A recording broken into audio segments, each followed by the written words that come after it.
Sizin arz-ettiğiniz hürmetli Türkmenistan'ın prezidenti Cenab Serdar Berdimuhamedov.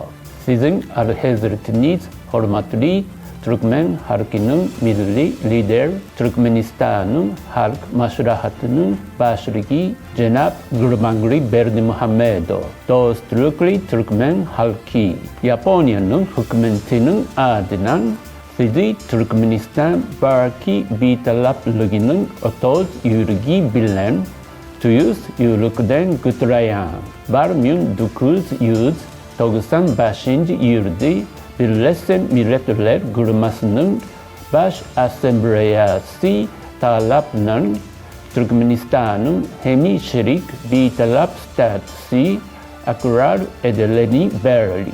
Siyasi taýdan keyin halkara görüşäwine garamazdan Türkmenistan öz bitaraplyk statüsini özgidlerlik saklap halkara para hatçylygyny goşant koşup gelýär.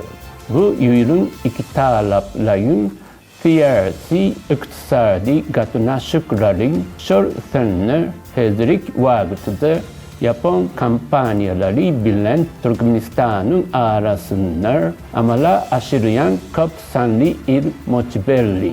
Ykdysady tasyramalaryn üsmegi üçin muhim ýer bolmagyny garaşdyrýar. Ýaponiýa elçihanasy mundan beýlik hem iki taraplaryň gatnaşyklary hasda çynlaşdyrmak üçin elinden geleni eder.